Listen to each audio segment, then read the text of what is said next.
ازيكم يا جماعه؟ عاملين ايه؟ كالعاده معاكم حسام في فيديو جديد. النهارده حابب اكلمكم عن واحد من افضل الهواتف اللي موجوده في الفئه السعريه الاقتصاديه والمتوسطه. فلو انت حابب انك تغير تليفونك او تشتري هاتف جديد ومعاك مبلغ متوسط عاوز تشتري بيه هاتف قوي في كل شيء تقريبا، هيكون الهاتف ده اجباري مرشح قدامك. ليه بقى؟ لانه بيجي بشاشه LCD بتدعم معدل تحديث مرتفع جدا ومعالج سناب دراجون من شركه كوالكوم وبطاريه وكاميرا كويسين جدا، وكل ده في نفس الوقت. ان شاء الله النهارده هنتكلم عن سامسونج جالاكسي A23.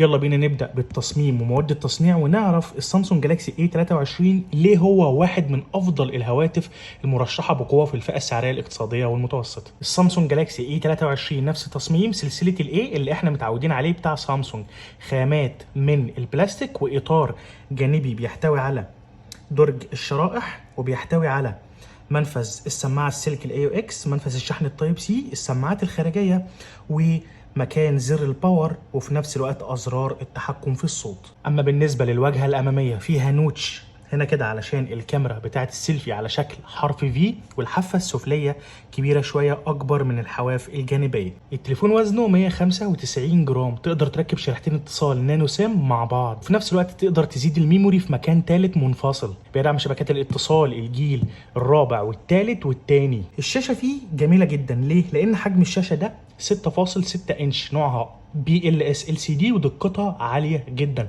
1080 في 2400 بكسل. معدل تحديث الشاشه 90 هرتز. ابعاد عرض الشاشه 9 الى 20 علشان الالعاب والفيديوهات. الشاشه دي بتستحوذ على 84% من الواجهه الاماميه للتليفون، يعني تقريبا كل الواجهه الاماميه عباره عن شاشه. والاجمل من كل ده ان الشاشه نفسها عليها طبقه حمايه من الجوريلا جلاس 5 علشان تحميها من الخدوش. المعالج اللي موجود في السامسونج جالاكسي A23 واحد من افضل المعالجات اللي موجوده في الفئه السعريه الاقتصاديه والمتوسطه. ليه؟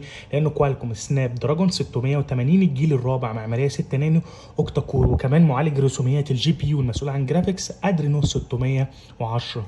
زر الباور اللي بفتحه بقى في البيت تليفون اللي هو ده ممكن استعمله بصمة الإصبع بتاعتي علشان أقفل وأفتح الجهاز، وممكن أعمله بصمة الوجه من خلال الكاميرا الأمامية والاستجابة سريعة جدا، أو بالطرق التقليدية العادية زي الباسورد. الجميل في السامسونج جالاكسي A23 إنك هتلاقي منه نسخ كتير جدا، هتلاقي نسخة زي اللي معايا دي مثلا 64 جيجا مع 4 جيجا رام، وهتلاقي 128 جيجا مع 4 رام و128 مع 6 رام و128 مع 8 رام، طبعا على حسب الدولة اللي انت فيها هتكون متوفرة النسخة بتاعتك. بس الجميل احنا قلنا انك تقدر تزيد ميموري كارد سواء معاك ال 64 او ال 128، حط ميموري كارد زيادة لو انت حابب بحد اقصى 128 علشان التليفون ما يعملش منك لاج.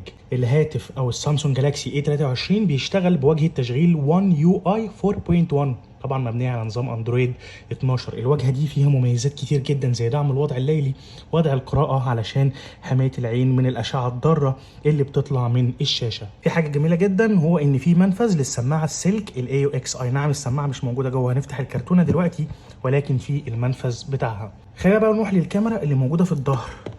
1 2 3 4 4 عدسات مع الفلاش. العدسه الرئيسيه دقتها 50 ميجا بكسل مزوده بمثبت بصري OIS وبتدعم التركيز التلقائي. العدسه الثانيه 5 ميجا بكسل بتاعه التصوير بزاويه واسعه 123 درجه. عدسه 2 ميجا بكسل بتاعه التصوير عن قرب اللي هو الماكرو، والعدسه الاخيره برضو 2 ميجا بكسل بتاعه العزل والبورتريه. اما الكاميرا الاماميه او العدسه الاماميه اللي موجوده هنا كده دقتها 8 ميجا بكسل. لو هتصور فيديو بالكاميرا الاماميه او بالكاميرا الخلفيه معاك تصوير لحد 1080 بكسل فول اتش دي. كمان الكاميرا الخلفيه فيها اوضاع كتير جدا زي الوضع الليلي والبورتريه والبانوراما والاتش دي ار والماكرو. البطاريه اللي موجوده في السامسونج جالاكسي A23 5000 ملي امبير غير قابله للازاله، بتدعم الشحن السريع بقوه 25 واط عبر منفذ الشحن اليو اس بي تايب سي اللي موجود هنا. اصدار بلوتوث 5.0. العيب الوحيد اللي موجود في السامسونج جالاكسي A23 هو انه ما بيدعمش خاصيه ال NFC. لو فيكم حد بيعتمد على خاصيه ال NFC، وانا كنت شرحت في فيديو قبل كده ايه هي الخاصيه دي ووظيفتها ايه. سعر التليفون كام بقى؟ كل المواصفات اللي قلناها دي سعره 185 دولار او في مصر حوالي 6000 جنيه. تليفون يعتبر لقطة، فعلا واحد من أقوى الهواتف الموجودة في الفئة السعرية الاقتصادية والمتوسطة. أي حد بيدور على تليفون اقتصادي لازم هيجي في باله بمزاجي أو غصب عني، لازم هيجي في باله التليفون ده من ضمن الأوائل. ما تنسوش الاشتراك في القناة. اللي عنده أي سؤال يكتبه لي تحت في الكومنتات. أشوفكم في فيديو جديد قريب. سلام.